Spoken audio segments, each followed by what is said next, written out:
So we have many moments in history. There are good moments in our history, and there are some not so good moments in our history. Right, so the question is, should we be preserving history, yes or no?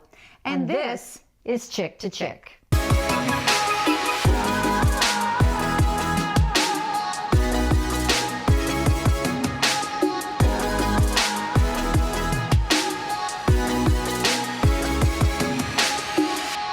All right, this is the time of year when we pause to reflect and remember moments of history. In January, we have Martin Luther King Day to honor our slain civil rights leader. And in February, we pause again to remember our presidents on President's Day.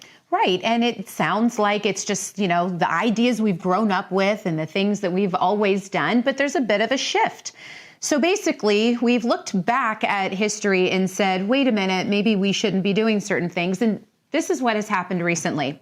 At least 33 Christopher Columbus statues have been taken down or in the process of being removed since the renewed Black Lives Matter protests began in the late spring. Statue of John Calhoun was taken down in Charleston, South Carolina. The former vice president, defender of slavery he was.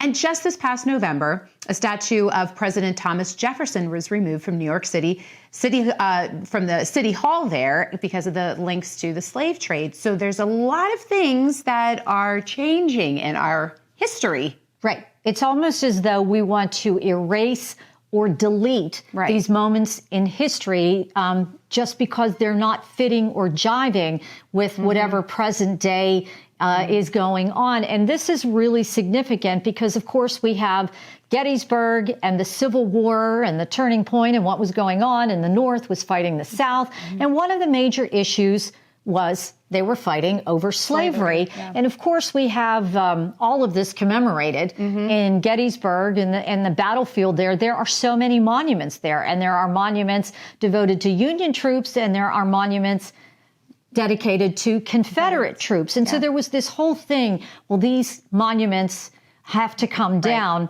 And so the National Park Service, in fact, said, no, they're not coming down. And this was the quote from the National Park Service.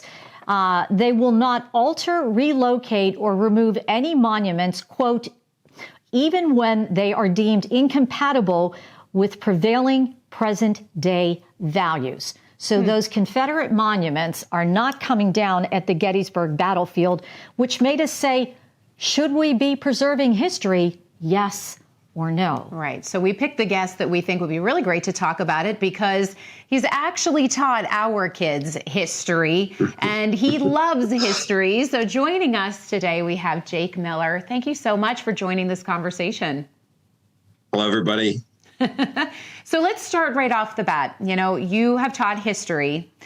And as a history teacher, and especially in the past, I'd say up to 18 months, 2 years, a lot has changed and there's been a lot of pressure about removing things.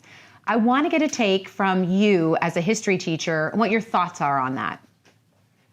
Yeah, I think that's a really great question. There's so much going on that there used to be a very distinct line between our politics and our history, but that line has now been blurred. I mean, politics has kind of found itself blurring itself into, a lot of things that we never thought that we would be discussing before, but history certainly has taken the brunt of that. And I don't necessarily think that that is a bad thing, because while our facts on history don't change, our perceptions of it do. While you both were talking, I was just thinking about a few stories. I taught both your kids about Lewis and Clark. And when I was a kid, when I was in 7th grade, that's the year that I taught both your kids, Lewis and Clark was not even a tale that was told. And it is a truly iconic American accomplishment story about, these group of individuals who just set sail for the West and go backwards up the Mississippi River and the Missouri River and really start to leap us westward on a pioneer trail. That story didn't exist when I was a kid because, some of the facts were there, but not the entire prerogative of it was. And the perception of it as a great American tale certainly wasn't there. But, other things have changed as well. The perceptions have also changed. You mentioned about the Confederacy kind of taking the largest of all that.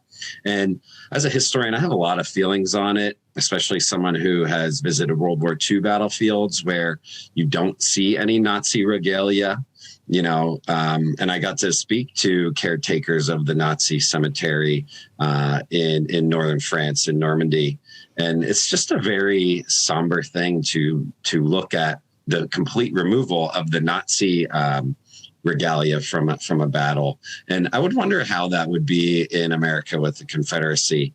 If you're asking for my own personal opinion, I think that we should keep our battlefield stuff up. But I also know friends of mine who are people of color who, there are out and out racists who are standing outside of courthouses. And when these folks don't feel that there's justice being done in the courthouse, and then they walk out and see people in history who made sure to keep that wave, I think that does a disservice. And, I think that there has to be a conversation about where we find things acceptable and unacceptable. Well, I think it's a fine line that you're talking about, but I really, I guess when you take this posture that we're going to erase it, we're going to remove all signs of Christopher Columbus. We're going to remove all signs of Confederacy. I'm of the belief that we learn from history. We learn the good parts about it, and we learn what not to do from the bad parts. And what comes to my mind is, let's take the Holocaust, for instance, which was a horrible, horrible, dark moment in our history. If we were to delete that and not teach our kids what happened there so we can learn from it and we don't repeat the mistakes of the past, isn't that something, though, that we should be learning and teaching our kids? This happened and it shouldn't happen again. What's your take on that? I think that's a great question, Flora. My idea is that history is a carrot, not the carrot like Bugs Bunny going to eat, but the carrot like we can always insert more information in there. There certainly is a lot to learn about the Civil War on both sides. I mean, I think that we have to acknowledge that all people who fought in the Union Army weren't open about fighting against slavery. You know what I mean? And it wasn't until my generation that the tide turned, that we actually were able to teach that the war was actually about slavery and not this perceived states' rights. But we have to be careful to not edge the blade too much, like you said, because I think the more we insert, the more voices we have. Because, here's an example of something that's just on the cutting edge. And I think the Columbus thing kind of tips the scale for it. Is we didn't have necessarily a Holocaust in the United States, but if you ask people who are indigenous, many of whom I've gotten to meet at Carlisle, because there was a Carlisle Indian School program that I attended where I was literally the only white person in the room. Everybody else was indigenous. And to talk to them and to see their faces when they went to the Army War College, and they said that this is their genocide, is a carrot, I think, that needs to be inserted. And people are going to have problems with that, and people will push back. But that's always how history has and politics has moved us forward.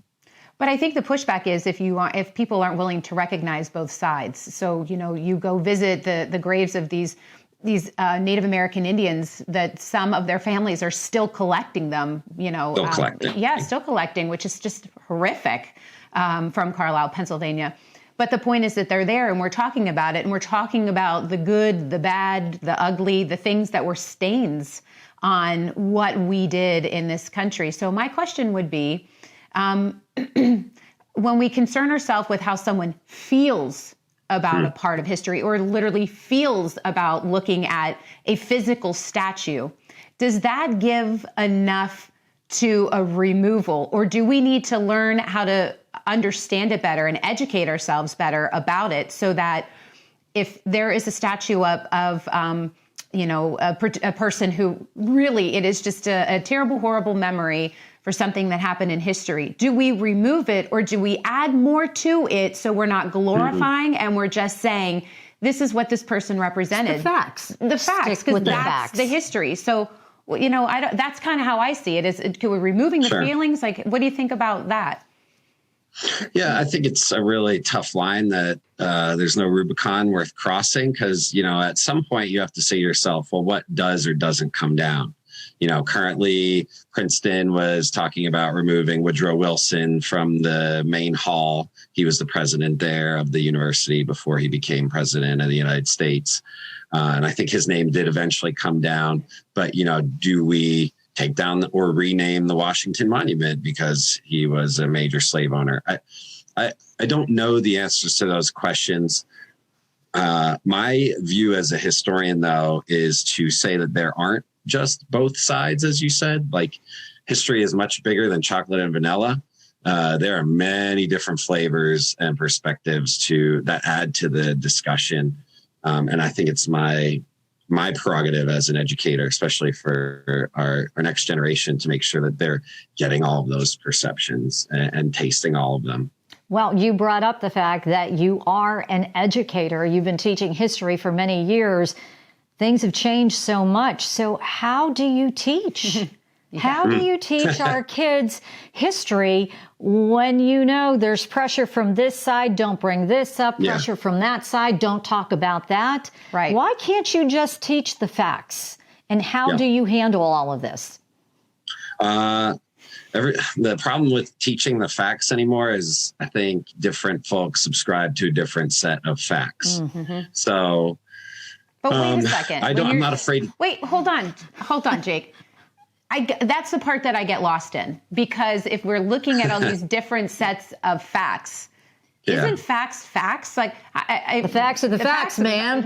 Are the facts the facts, sir? So again, I go back to if you're is it the facts of what we have been, that has been put in print, that we have decided to own as the truth, or have we just not done enough exploring to understand and fully understand, and more importantly, open up those portals of where folks didn't want to talk about things and really have a full discussion? So when I think about what you're saying about the facts, like, I don't know.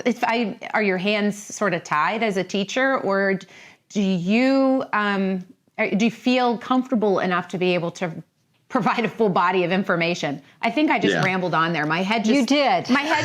I threw up words out of my mouth.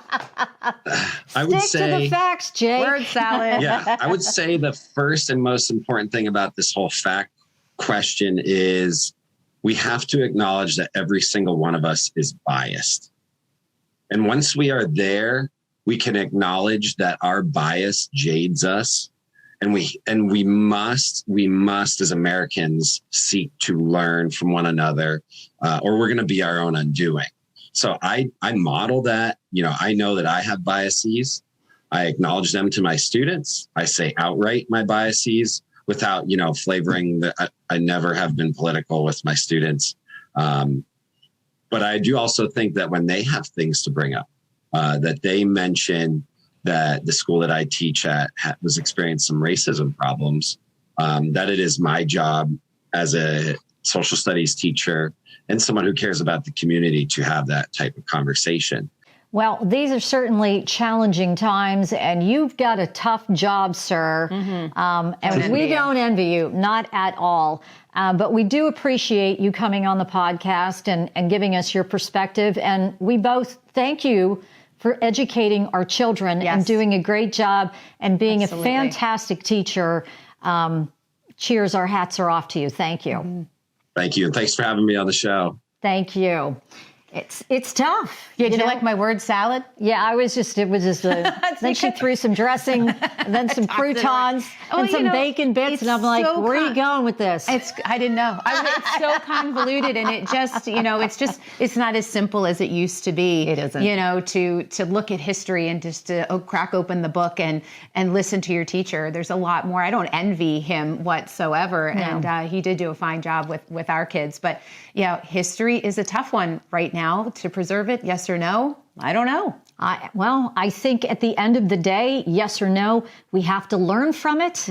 We have to understand it, and we cannot make mistakes to repeat it. Right. And that's the big thing. We thank you so much for being with us today. We hope that you enjoyed today's topic on history, and we hope you'll come back to chirp about another topic.